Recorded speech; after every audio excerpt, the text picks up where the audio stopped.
करूंगा, ना ईडी पर करूंगा, ना जिस लोगों ने ये साजिश रची थी, अगर उनको आनंद मिला होगा तो मैं उनके आनंद में सहभागी हूं।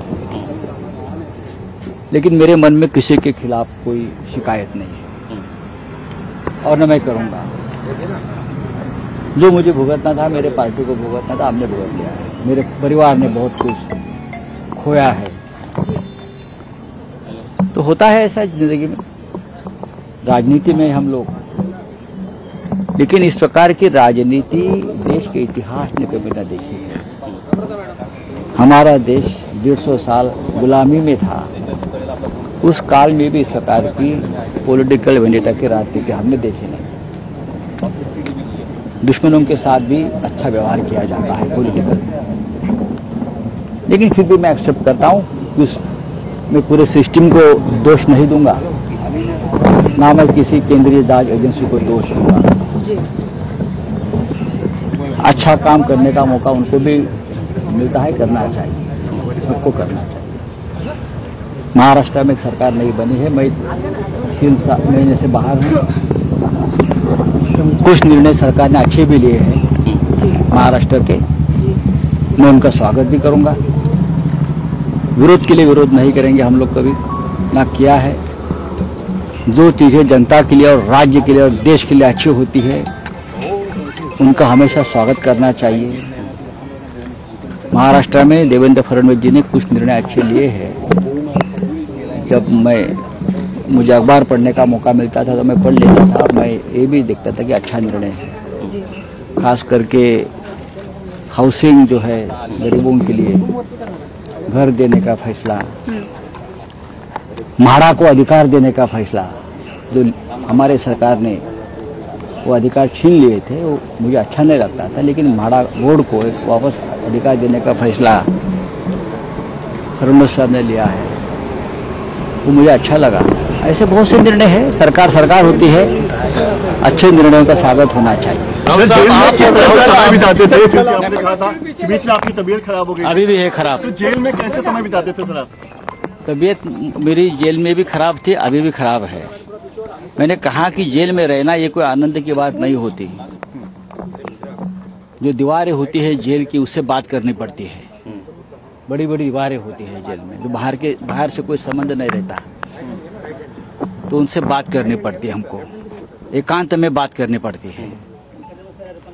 मैं सोचता था जेल में कि वीर सावरकर 10 साल से ज्यादा जेल में कैसे रहे, लोकमान्य तिलक मंडाले में 6 साल से ज्यादा कैसे रहे, इमरजेंसी में अटल बिहारी वाजपेयी से लेकर बड़े बड़े नेता जेल में 2-2 साल कैसे रहे। इस बारे में जब मैं सोचता था तो मैं ये देखता था कि ठीक है, जो राजनीति में है उनको कभी न कभी जेल में जाना पड़ता है, तो मैं चला गया। कोई गैर व्यवहार हुआ सर आपके साथ जेल में?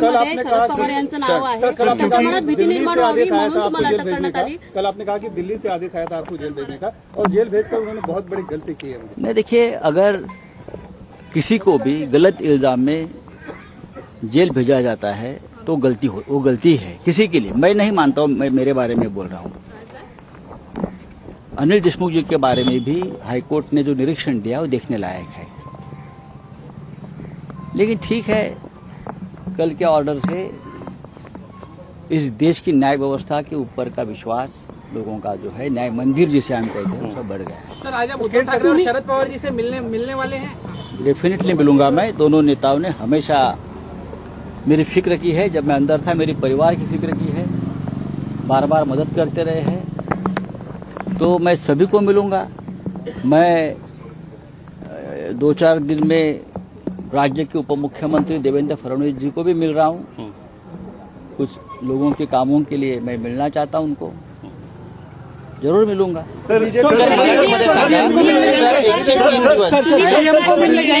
मुख्यमंत्री से मिलेंगे आप? मुख्यमंत्री से मिलकर देखिए, मैं लगता है कि राज्य का जो कारभार है उप मुख्यमंत्री चला रहे हैं। जो मेरा निरीक्षण है कि इस राज्य का नेतृत्व आज भी फडणवीस जी कर रहे हैं, अनुभवी नेता है, और बहुत से महत्वपूर्ण निर्णय मैं उनके मुंह से सुन रहा हूं।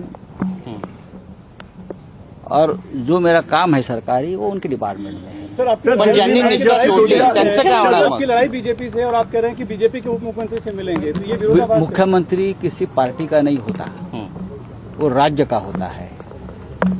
प्रधानमंत्री देश का होता है, किसी एक पार्टी का नहीं होता।